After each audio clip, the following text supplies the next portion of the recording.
Salam, selamat pagi Bapak Ibu Saudara. Saya Pendeta Petrompas, Pendeta Pelayanan di Resort GKE Propcahu, mengajak Bapak Ibu sebelum kita bersama-sama melangsungkan aktivitas kita sepanjang hari ini untuk merenungkan firman Tuhan sebagaimana yang terdapat dalam Almanak Nas gereja kita dari Kitab Wahyu pasal 8 ayat 6 sampai 13. Namun terlebih dahulu saya mengajak kita sekalian bersatu dalam doa. Mari kita berdoa. Bapa kami yang di surga, terima kasih karena Tuhan sudah memelihara kami. Kami sudah dibangunkan, diberi kekuatan dan kesehatan, dan kami percaya Tuhan sudah memberikan kami pula kesempatan untuk kami boleh merancang dan melaksanakan sejumlah aktivitas kami sepanjang hari ini. Terima kasih pula sebelum kami melangsungkan segala sesuatunya, kami percaya oleh kuat kuasa kasih Tuhan apabila kami dahului dengan membaca dan merenungkan firman Tuhan. Sebab kami percaya Ia menjadi penuntun, penguat, pendamping kami. Sebab apalah kami jikalau hidup tanpa firman Tuhan. Leluasa urapi hamba-Mu serta sidang jemaat-Mu sekalian. Tuhan berkenan atas kami. Dalam nama Yesus kami berdoa. Amin. Kitab Wahyu pasal 8 ayat 6 sampai 13. Keempat sangkakala yang pertama. Dan ketujuh malaikat yang memegang ketujuh sangkakala itu bersiap-siap untuk meniup sangkakala. Lalu malaikat yang pertama meniup sangkakalanya, dan terjadilah hujan es dan api bercampur darah. Dan semuanya itu dilemparkan ke bumi. Maka terbakarlah sepertiga dari bumi, dan sepertiga dari pohon-pohon, dan hanguslah seluruh rumput-rumputan hijau. Lalu malaikat yang kedua meniup sangkakalanya, dan ada sesuatu seperti gunung besar yang menyala-nyala oleh api, dilemparkan ke dalam laut. Dan sepertiga dari laut itu menjadi darah, dan matilah sepertiga dari segala makhluk yang bernyawa di dalam laut, dan binasalah sepertiga dari semua kapal. Lalu malaikat yang ketiga meniup sangkakalanya, dan jatuhlah dari langit sebuah bintang besar, menyala-nyala seperti obor, dan ia menimpa sepertiga dari sungai-sungai dan mata-mata air. Nama bintang itu ialah Absintus, dan sepertiga dari semua air menjadi absintus, dan banyak orang mati karena air itu, sebab sudah menjadi pahit. Lalu malaikat yang keempat meniup sangkakalanya, dan terpukullah sepertiga dari matahari, dan sepertiga dari bulan, dan sepertiga dari bintang-bintang, sehingga sepertiga daripadanya menjadi gelap, dan sepertiga dari siang hari tidak terang, dan demikian juga malam hari. Lalu aku mendengar seekor burung nasar terbang di tengah langit, dan berkata dengan suara nyaring, "Celaka, celaka, celakalah mereka yang diam di atas bumi, oleh karena bunyi sangkakala ketiga malaikat yang lain yang masih akan meniup sangkakalanya." Saudara-saudaraku, Bapak Ibu yang dikasih dalam Tuhan, beberapa waktu yang lewat kita dihebohkan dengan berita dari media sosial dan media elektronik lainnya tentang suara trompet atau sangkakala yang terdengar dari langit. Dan Suara trompet atau sangkakala itu dikaitkan dengan suatu tanda bahwa akhir zaman sudah dekat atau kiamat sudah dekat. Saudara-saudara, ini menjadi suatu fenomena yang heboh karena dikaitkan dengan apa yang tertulis dalam kitab suci. Khususnya, saudara-saudara, dalam bacaan yang kita boleh bersama dengar tadi, di mana ada 7 malaikat yang memegang 7 sangkakala yang meniup sangkakalanya.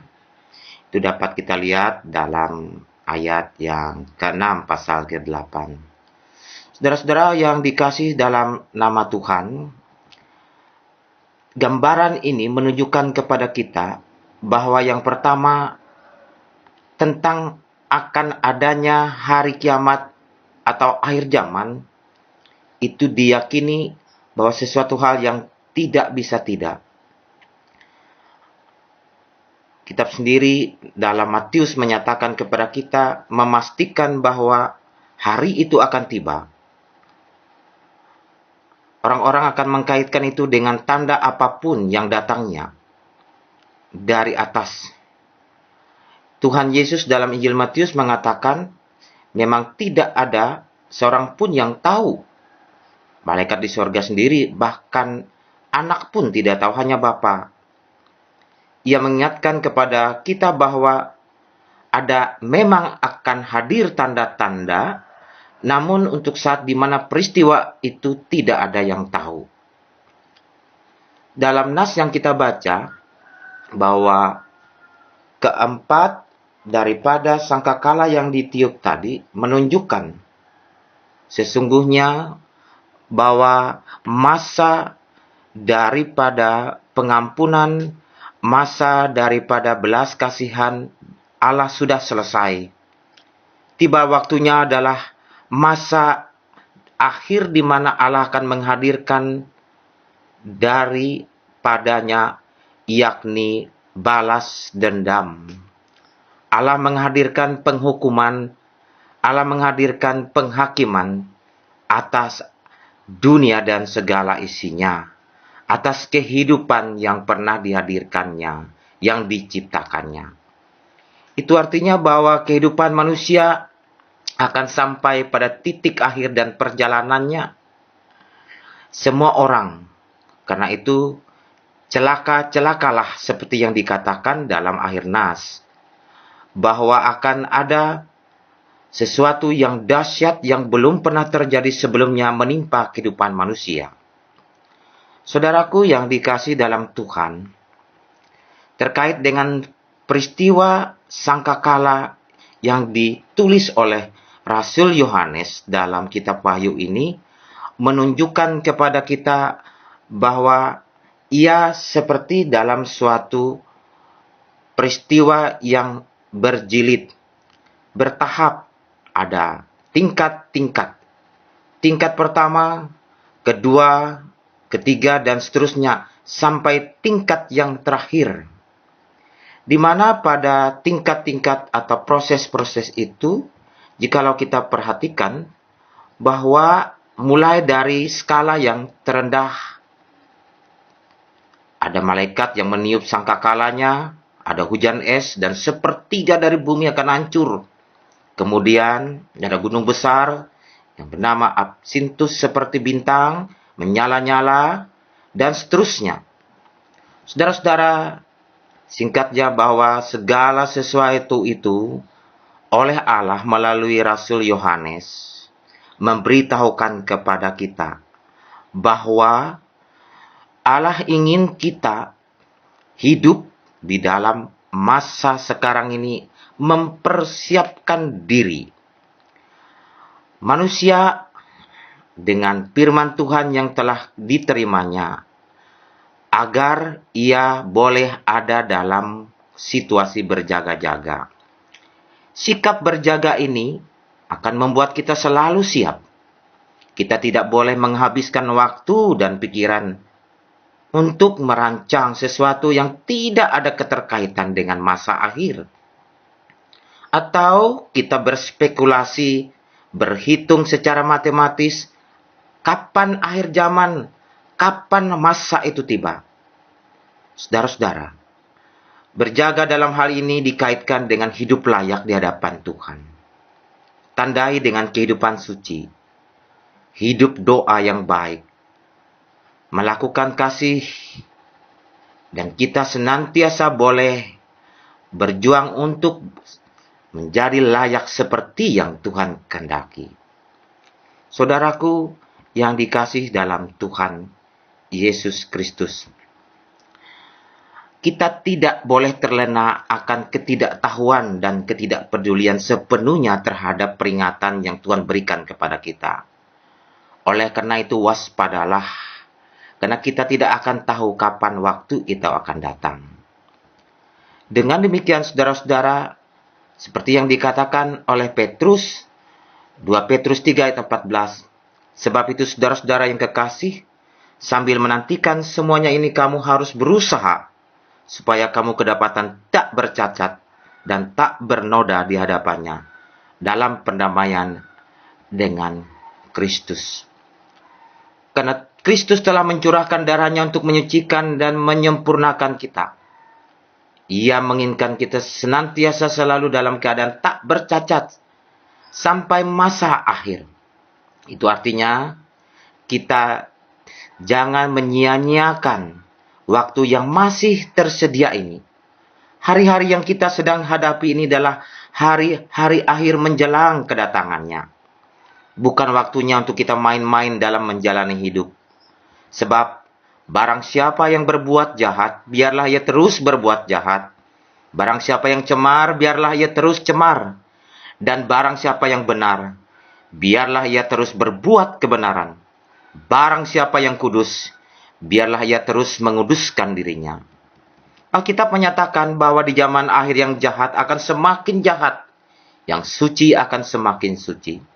Kita harus semakin berpacu untuk hidup benar, tidak mau lagi berkompromi dengan dosa. Berjaga-jagalah, waspadalah. Salah satu tipuan iblis adalah berkenan dengan waktu. Iblis berusaha mengalihkan fokus hidup semua orang percaya untuk menyibukkan diri dengan hal-hal duniawi. Waktunya tersita oleh kegiatan atau aktivitas sampai-sampai mereka tidak punya waktu memikirkan perkara-perkara rohani. Saudaraku yang kekasih, bila kita tidak bisa menggunakan waktu dengan bijak, waktu itu akan habis untuk perkara yang sia-sia. Itu tujuan iblis. Saudara, hendaklah segala sesuatu yang kita kerjakan berorientasi pada perkara yang menuju kepada kekekalan. Tuhan memberkati firman-Nya. Amin. Mari kita berdoa. Terima kasih Tuhan, karena kami sudah merenungkan firman-Mu. Betapa sesungguhnya Tuhan, bahwa kesia-siaan ketika kami tidak hidup benar, tidak hidup suci di hadapan Tuhan. Tak kala kami merenungkan firman-Mu, kami percaya kuasa Tuhan berkenan dinyatakan dan menolong kami, merubah kami, mengubah kami untuk kami mempersiapkan diri, berjaga-jaga sambil berdoa. Sementara kami menghitung hari-hari kami yang tersisa jelang akhir zaman ini. Kami percaya tuntunan, pemeliharaan, dan penguatan Tuhan diberikan. Kasihanilah kami ya Kristus. Saat ini kami mendoakan jemaat kami, Tumbang Bana Narui. Saudara-saudara kami, keluarga-keluarga Kristen, kehidupan mereka, bahkan pada masa pandemi COVID-19 semacam ini, betapa penderitaan, keadaan sulit, merongrong, menghimpit kehidupan. Namun kami percaya kasih setia Tuhan tak pernah berkesudahan. Mereka boleh terus melihat bahwa sesungguhnya kebaikan kemurahan Tuhan tersediakan. Berkatilah tiap bapa, tiap ibu, bahkan penata layanan, gereja dan jemaat yang ada di sana. Kami mohon biarkanlah kuasa kasih Tuhan melingkupi kehidupan mereka, sehingga mereka di tengah kehidupan yang dijalani selalu mengandalkan Tuhan, mengajarkan anak-anak dan kehidupan keluarga mereka takut akan Tuhan. Terima kasih Yesus, inilah doa permohonan kami. Dalam nama-Mu yang mengajar kami boleh berdoa bersama demikian. Bapa kami yang di sorga, dikuduskanlah nama-Mu, datanglah kerajaan-Mu, jadilah kehendak-Mu di bumi seperti di sorga. Berikanlah kami pada hari ini makanan kami yang secukupnya, dan ampunilah kami akan kesalahan kami, seperti kami juga mengampuni orang yang bersalah kepada kami. Janganlah membawa kami dalam pencobaan, tetapi lepaskanlah kami daripada yang jahat. Karena Engkaulah yang mempunyai kerajaan, kuasa, kemuliaan, sampai selama-lamanya. Amin. Tuhan memberkati engkau dan melindungi engkau. Tuhan menyinari engkau dengan wajah-Nya dan memberi engkau kasih karunia. Tuhan menghadapkan wajah-Nya kepadamu dan memberi engkau damai sejahtera.